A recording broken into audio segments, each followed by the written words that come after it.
of us struggle with stress at work and in our personal life. How do you manage the stress? I'm sure many would answer that they go for a walk, do jogging, dancing, shopping. These are all temporary solutions. These may give you relief for some time, but you may end up in the same loop again. My recommendation would be to read Bhagavad Gita. Hi, my name is Smita, and on the occasion of Gita Jayanti, this video is a small contribution towards spreading leadership lessons from Bhagavad Gita and how it can be applied in your personal or professional life. Bhagavad Gita, if you split the word, Bhag means Bhagwan, that is Lord Krishna himself, the Supreme Personality. Vat is Mukh or mouth, and Gita is a poem. So it is a poem recited by Lord Krishna. The first leadership quality is a motivator. In the war of Kurukshetra, Krishna was a charioteer.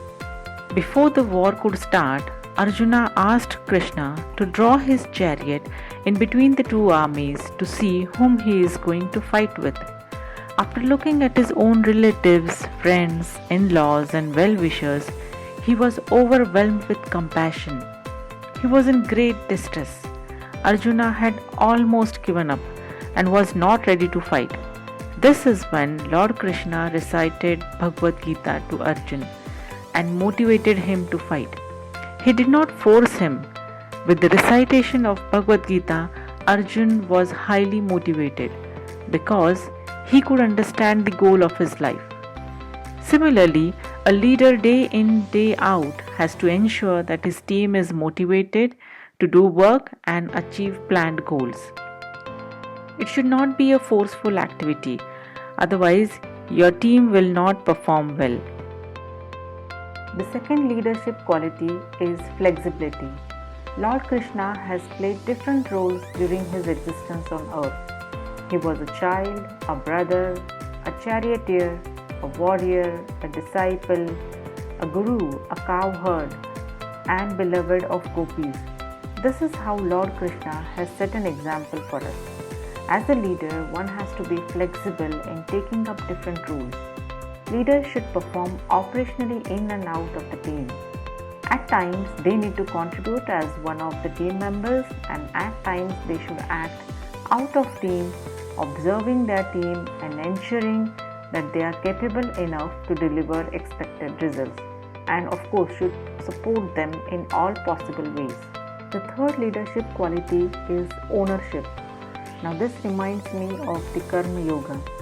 In Bhagavad Gita, chapter 2, verse 47, Lord says, Karmanne vadika raste ma phaleshu kadachan ma karma phala hetur bhurma te sangostava karmani.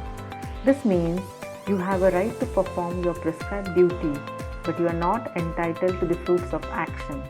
Never consider yourself the cause of the results of your activities, and never be attached to not doing your duty. Many of us perform actions with some intention or objective, or we always keep some expectations when we perform those actions. In fact, this is how it should not be. Lord says that your actions should be selfless. Further, in chapter 3, verse 19, Lord says, Tasmadasaktaha satatam karyam karma samachar asakto hyacharan karma parmapnoti purushaha. This means that without being attached to the fruits of activities, one should act as a matter of duty. For by working without attachment, one attains the supreme.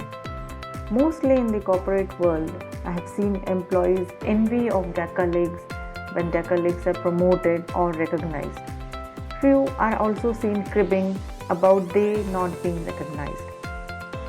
First thing you need to understand is, do you work only for gaining benefits? Do you work only to get the rewards? One's approach should be to perform duties and focus on your learnings. Further, in chapter 3, verse 21, Lord says, Yadyada charati shreshthas tattva deve taro janaha स यत् pramanam kurute lokastha danuvartate. Whatever action a great man performs, common men follow. And whatever standards he sets by exemplary acts, all the world pursues.